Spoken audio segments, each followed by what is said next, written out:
You know the deal. I'ma only give you the real, and you can hate it or love it. I give a fuck how you feel. I ain't here to squawk, but if you say you walking that real walk, then you need to do it to the fullest. That's real. Yeah. Black. Guess who's back? It's your boy Bodie Loco and your boy Big Rat. We coming through with another Real Inglewood Moment. Today we have one of the most influential rappers coming out of Inglewood. And the reason why I say that is because you got other rappers such as Mac 10, 211, you got the Bass Squad, and you know the Bass Squad, they got my boy, what's your boy name? Rucci. Huh? They got Rucci. Boss man. You know, they got other people coming up out of here.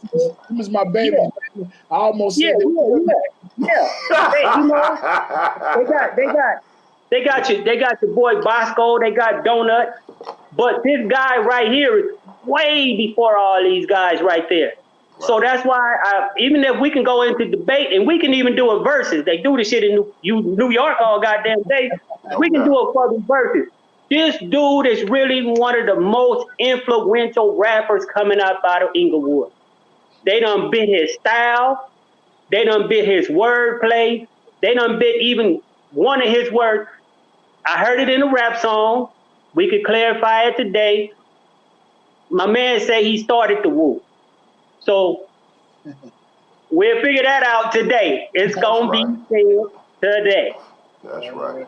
Sure. You can go ahead and introduce yourself, big fella. Let them know who you are. What's happening, y'all? What's going on? It's your boy Big Y, part of Inglewood, California, relatives. Yeah. There he is. There he is.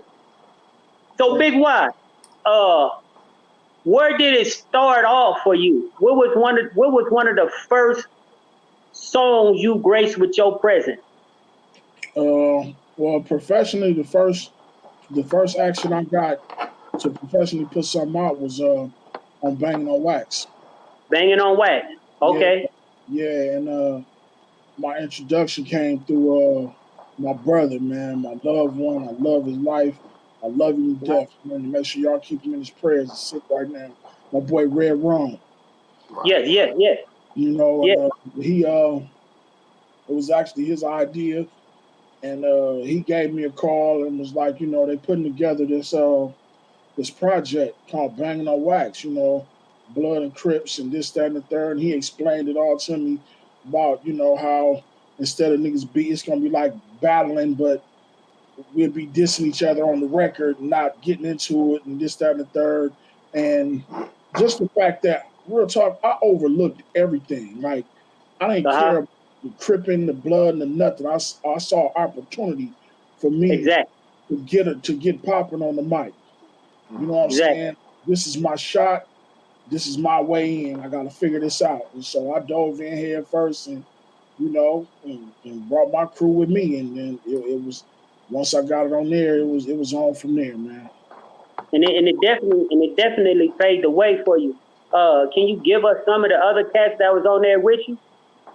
Oh yeah, myself, Lil Stretch, Sugar Booger, you know, also known as Dog, Red Rum, his brother Lil Leak, a lot of cats, Domino, which was Genuine Draft on the Crip side, DJ Battle Cat, he produced a lot of the stuff on there. It was Braves and all them, they came later.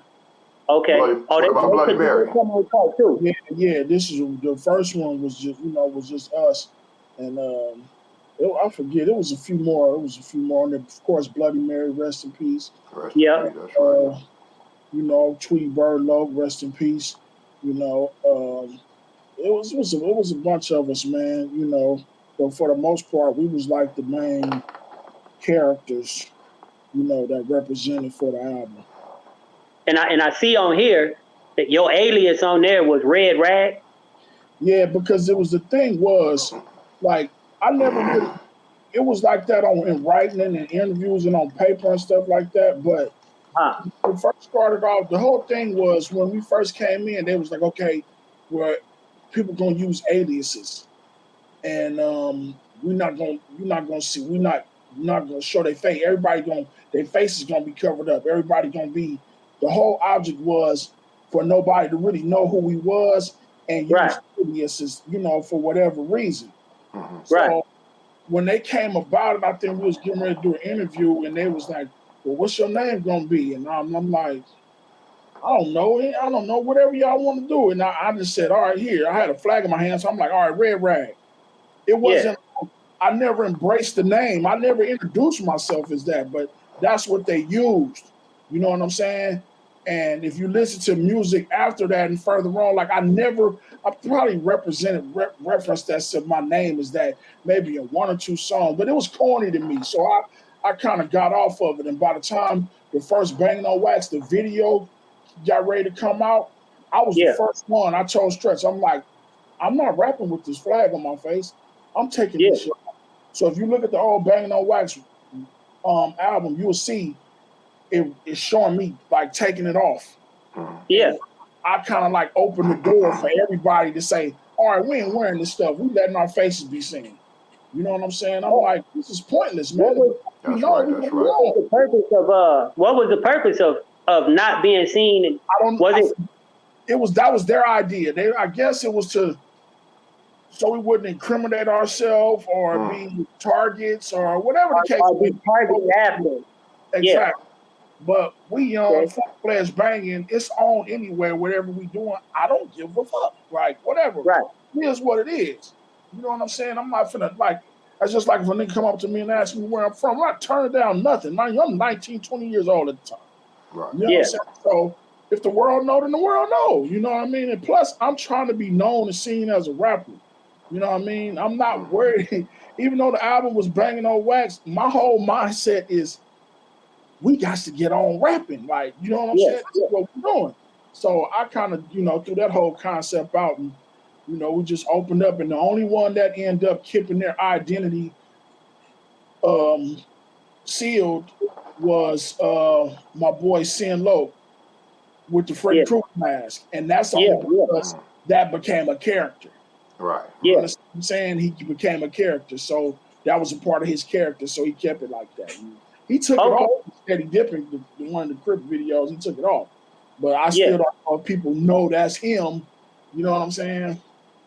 Yeah, and that was your introduction right there to the rap scene. Right. And then what did you drop after that? Right after that, we went to working on the Young Soldier album. So you was you on number 2? I was on a couple of songs, and I produced mostly on the second. Okay. The second was designed for us to bring in new acts. That's where we brought in Lil Hawk. And, you know what I mean? I think, Lil Laniac was on the first Banging on Wax too, and on the second. We brought in Lil Laniac, Lil Hawk. I think that's when we introduced Lil Hawk on the second one on Mafia Lane record. Right. And Braze and all of them, you know what I mean? That's when we brought it, changed it up. And then I produced, me and Lil Stretch, we produced a couple of records on the album, Mafia Lane and a couple other records. So damn, on your second album, you was already producing? I mean, yeah, because it's like we were spending so much time in the studio and then learning so much early, you know what I mean? And you start to get the knowledge and understanding, like, the producers are making the most money outside of the dudes in the office. You know what I'm saying? So it's like, one day Stretch was like, man, we're going to take the drum machine home. Because we were staying together. I was staying with his family. So we took the drum machine home, and he started figuring it out. We was going through records, and you know what I mean? And, we just came with it. You know what I mean? We didn't fully get all the credit we, were supposed to get, but we actually did those records. Was y'all signed to Death Row at that time, or y'all hadn't got signed to Death Row yet? No, this is way before. This was because during that time we were doing Banging on Wax. That's when Death Row was just kicking off in their first stages. Okay. That was right after Deep Cover. Right. Yeah. So then boom, Relatives dropped.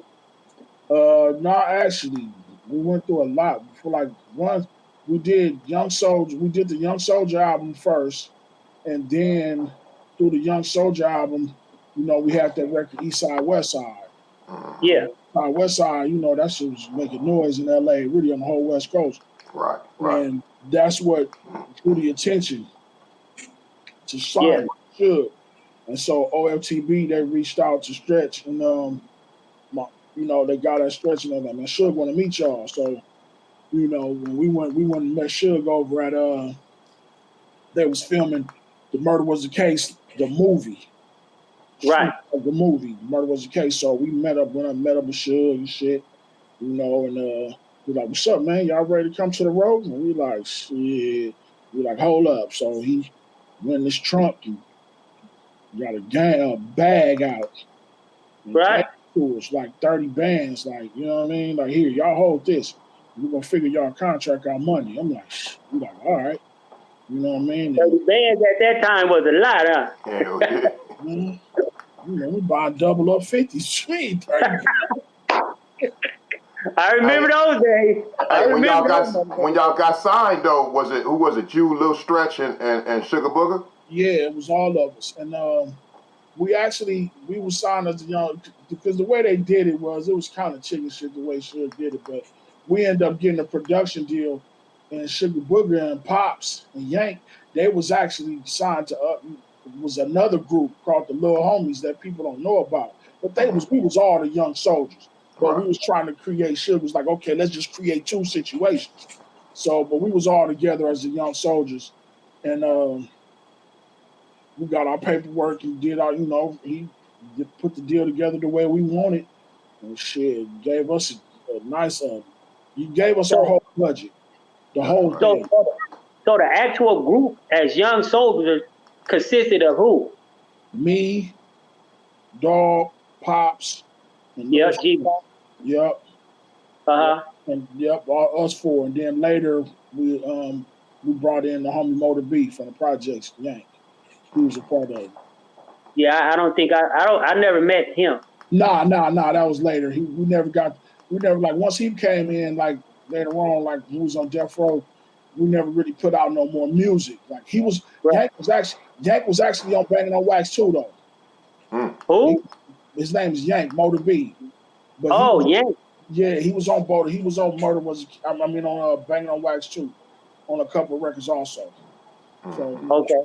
But a lot of things didn't turn out the way it should, like we wanted it to, because our Young Soldier album didn't come out on Death Row, and then all the shit started happening, and everything started going downhill over there. Right. So y'all never got the push of that major level. No, we all. I mean, it was a blessing, man. Like I don't have no regrets for being signed to Death Row, because being around that type of money that he gave us, what I'm saying? At that time, that's the most money probably anybody in my family had ever seen. You know what I'm saying? And he gave it all to me and Lil Stretch. You know what I mean? Like a lot of people had other people in the company in control of their budget. You know what I'm saying? But he gave us the whole thing. I'm talking like $250,000. Like, and we controlled everything. Our videos. We didn't even record. We were only recorded a couple of songs at the Death Row studio. We went and blocked out our own studio in Glendale. Our own, like he let us do our own thing. You know what I mean? Like, dude really took. If you was a homie, he looked out. You know what I'm saying? I don't know what his agenda was. It wasn't enough to put us out no records, but whatever we wanted to do or however we needed to do it, he made sure we was financed to do whatever we wanted to do, however we wanted to do it.